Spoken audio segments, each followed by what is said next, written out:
Hello, my noble band of outlaws. Well, what happens when you are elegant rapier duelists go up against filthy barbarian with Viking sword? Simple. Filthy barbarians always win. Fuck the duelist. Fuck the rogue archetype. Barbarian for the win!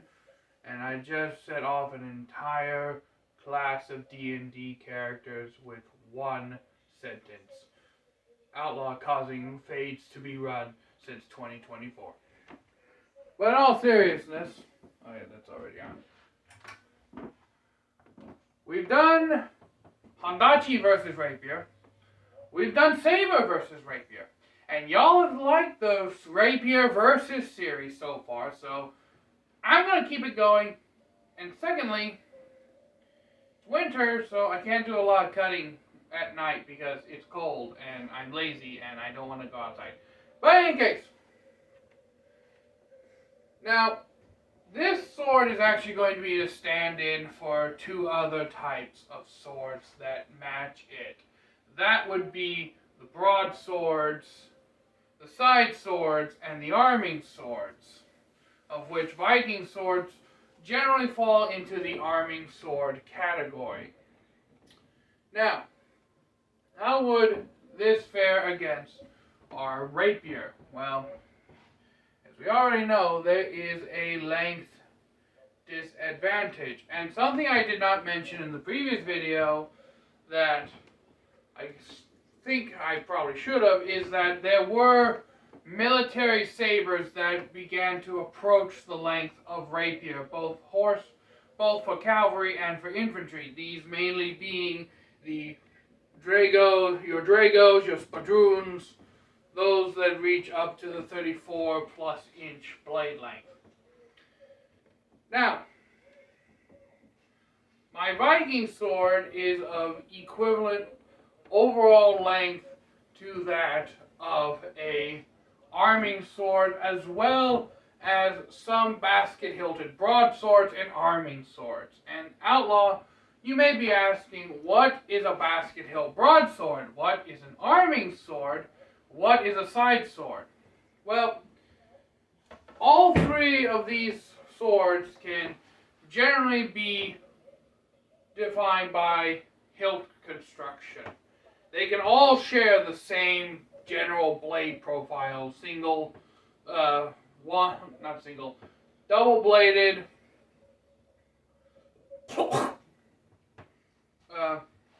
longsword-ish shaped blade. Basically a European double-edged sword blade married up to different hilts. Now, a arming sword, for example, is basically if we were to take our rapier's hilt and swap it out for this blade. They tend to be Renaissance era blades and a transitional sword in most cases that go from traditional arming swords with simple cross guards and pommels to the pretty much beginning almost proto rapiers of the Renaissance and Victorian eras. Well, Renaissance leading up to Victorian era. Broadswords, on the other hand, are generally speaking before the Elmsley typology came around, and D&D is a major contributing fact of this false information. Basically, any double-edged blade in old school D&D was basically wrapped under the same category as broadsword. Longsword was broadsword, arming sword was broadsword, broadsword was broadsword, you get it. But in actuality, the Scottish Highlanders sword, and Highlanders used this sword during the 17th century. I'm not talking about William Wallace's Highlander. I'm talking about real-world Scottish Highlanders during the Renaissance and 17th centuries used the claymore. And I'm not talking about the big two-handed blade that William Wallace uses. That is not actually a historical claymore. And I will be doing a bit of an editing here for this video particularly with pictures. So at this point in the video, which I'll know in editing, we'll have pictures of a arming sword a side sword and a broadsword or a actual Scottish claymore, also referred to as a basket hilt sword. And basically what a basket hilt sword is it is a hilt that completely encases your hand in near solid metal that is extremely hard to get a blade through. If you've ever seen reviews of the Hanway Scottish broadsword, Highlander sword, claymore, I believe it goes under some of those names. Or if you've ever seen, or if you go to Google Images and type in basket hilt broadsword, this is the sword that will come up, and this is actually the historically accurate claymore, not the William Wallace style sword. And believe it or not, we actually can look directly in history, especially with basket-hilted broadswords. I know this has become a multi-sword video going up against the rapier, but there are two reasons behind this. One, I do not have examples of all three of these blades. I only have the one arming sword-ish shaped sword, and two, all three of these swords, the rapier would have come up against in history, especially in the Renaissance, just leaving the medieval era. There were still arming swords around. People just didn't throw these things away. They were passed down from father to son. They were kept in armories for local villagers to form militia in case of bandit attacks, in case war broke out, etc. So there were still arming swords around during the Renaissance, during the heyday of the rapier. We have the beginning of the side sword, which is basically, in my opinion, an arming sword with can basically be described as an arming sword with a complex hilt. And then we also have the advent creation of the true Scottish claymore, or as I like to call it, the true Scottish Highlander sword, the basket-hilted broadsword. And you heard me mention before that we can actually look directly to history for this. There are actual historical accounts of Scottish Highlanders with their basket-hilted broadswords actually defeating the rapier in a duel. In fact, the Scottish Highlanders broadsword, correct me if I'm wrong in the comments, but some people actually said that the Scottish claymore actually started to develop specific characteristics so it could defeat rapiers in some instances. What were these characteristics? Generally slightly longer blades overall. Usually ranging from 30 to almost 40 inches in some cases. Again, correct me if I'm wrong, I'm not an expert on the history of the Scottish claymore. But I do remember reading that there were some historical accounts of Scottish claymore users dueling and defeating a rapier duelist, which you can also watch in a movie. I don't remember what it's called, but the guy who played Ra's al Ghul in Batman Begins plays a Scottish Highlander and beats a rapier duelist in the movie, and the way he beats the rapier duelist is a little bit silly if for nothing else, and a little bit cool. He basically grabs the rapier blade in his hand, and then he just swings and chops into the other guy with his claymore. I say cool, it's a cool way to kill your opponent, but also kind of fucking stupid because while rapiers can't cut anywhere near as proficiently as the other swords we have brought up against them so far, they can still cut. A rapier blade can still easily cut off a finger or two. And if the dude had just wrenched the blade back, I don't care how much grip strength you have, I don't care if you can crush a fucking billiard ball. And for those of you who don't know what billiards is, it's basically English pool in your hand, or you can crush an apple with your bare hands, or what have you. There is no way you can produce enough grip strength to keep a fully committed swordsman from wrenching that bitch out of your hand, and also taking some digits off with you. Now, I know we've seen people grab the whole rapier blade in pop culture before. The most prominent example that comes to mind is when Guts does it in the anime Berserk. But there's two things we need to consider about this moment. Three things actually. One, Guts is a total fucking badass. Okay. Two, it's an anime. He's the protagonist. So he has a certain level of plot armor. Even though most people would say Guts doesn't have plot armor, he's the MC, the main character, he has, to some degree, plot armor.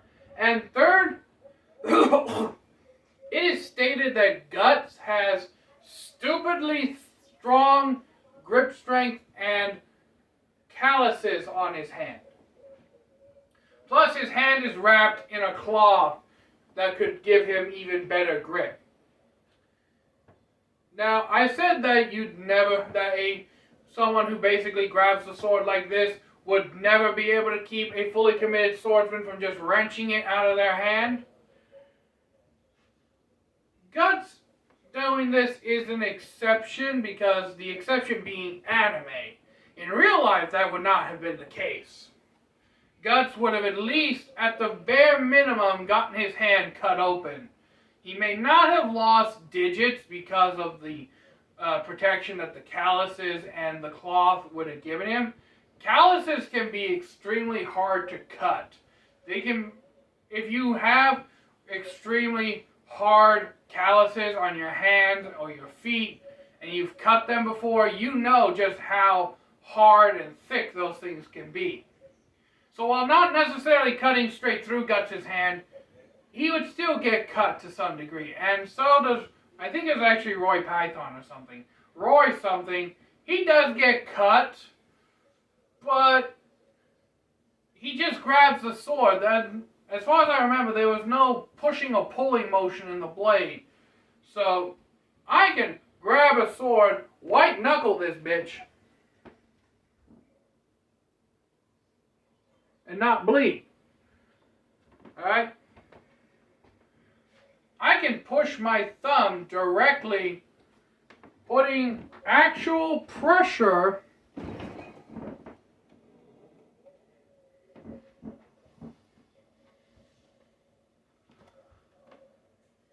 on my thumb, not bleed. The reason behind this is that swords generally do not cut by just pushing something up against the edge. And before anyone says anything, vegetables and cooking knives are a completely different story. Okay? Even still, even if you're just pushing straight down on a carrot, your body will naturally add a micro arc to whatever you're cutting. It's biomechanics. To be able to cut something, you need to push the blade into the target and then pull the blade through the target in order to cut. It's a push-pull motion. You need to do something like this, where the blade arcs. Because I'm just basically putting direct pressure against the blade and not adding that push-pull motion, it didn't cut me. If I was to white knuckle this thing and then slide my thumb up, this thing would cut me straight to the bone in about half a second with as much pressure as I was exerting onto it.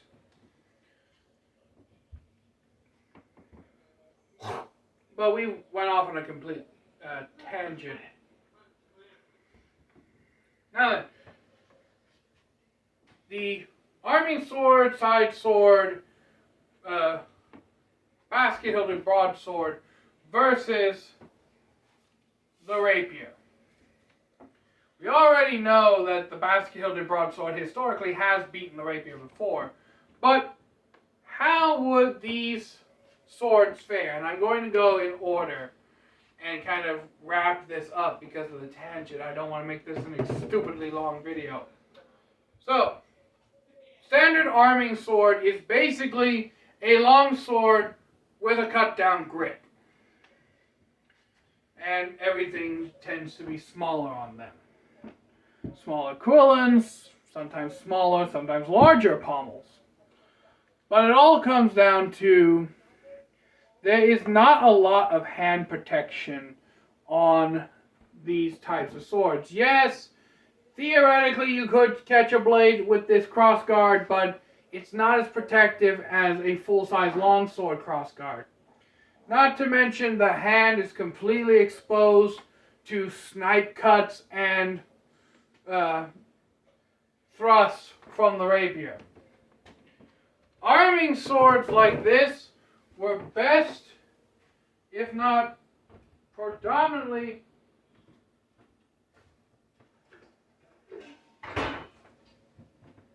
mainly because I can't find it at the moment. We'll pretend that this is a shield. They were used with shields. So you would present your shield forward, keeping your sword at the ready behind you. You'd block with the shield and then strike with the sword. And you would also keep the sword, if you were using a buckler, which, just a moment.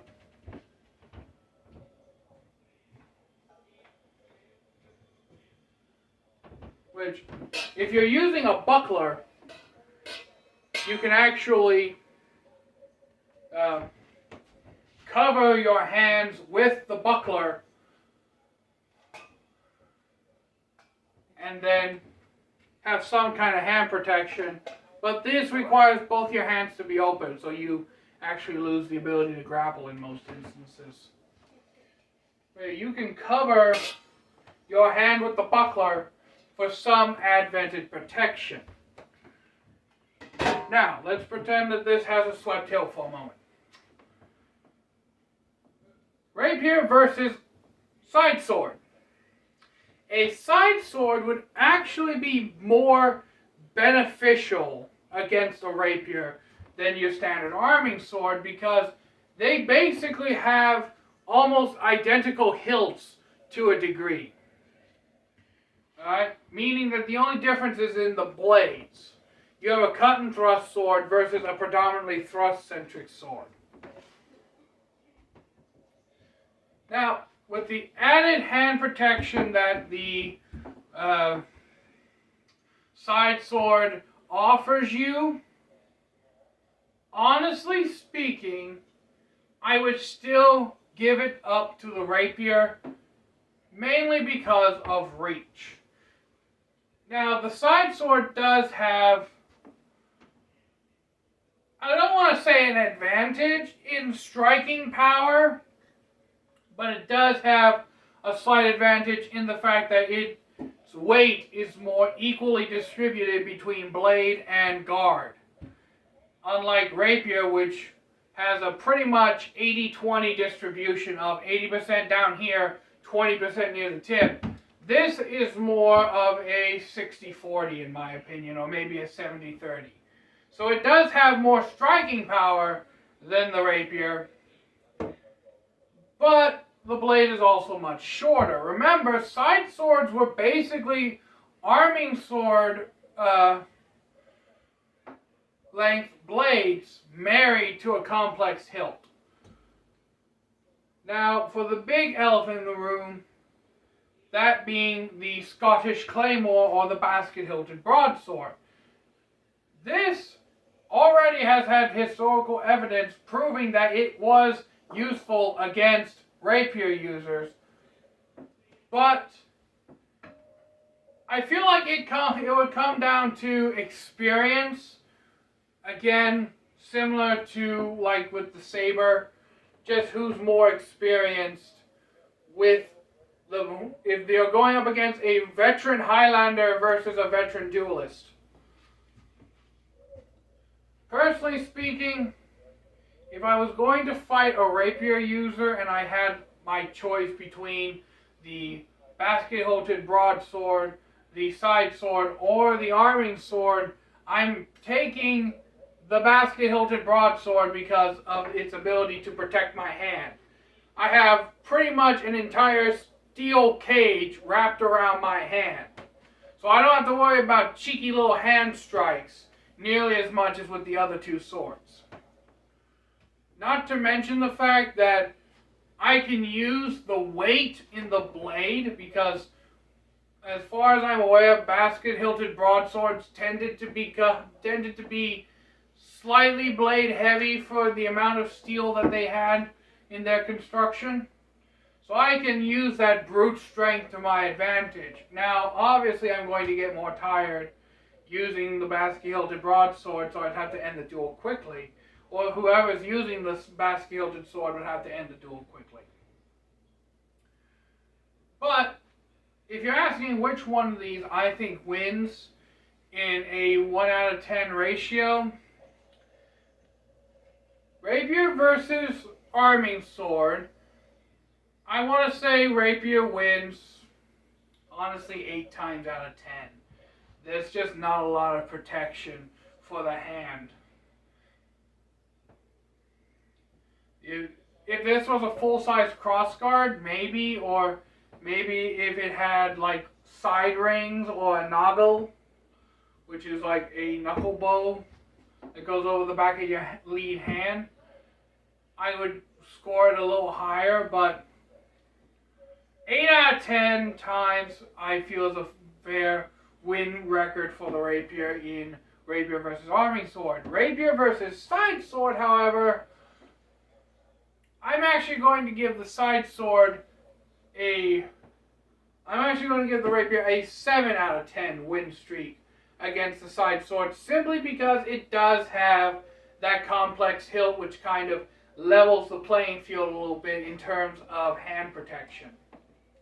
And then finally, basket-hilted broadsword with the historical evidence, I'm going to say is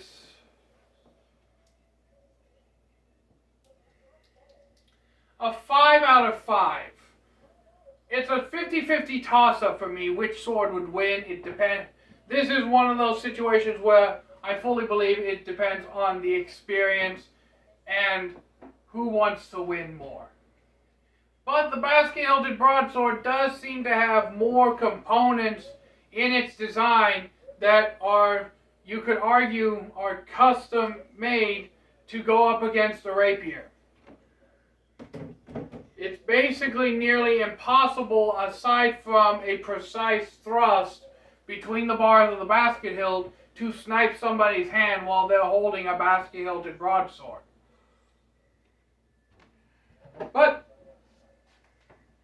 let me know what you think down in the comments below, my noble band of outlaws. Again, this is all just good, clean sword discussional fun. Sorry about the whole big rant and tangent that I got on. I can easily do that. I know it's a problem. I try to work on it. But in any case, before this turns into a 40-minute video, my noble band of outlaw samurai tells all y'all be crazy rednecks, be safe, use your weapons. Let me know what you think down in the comments below. I'm out. Peace.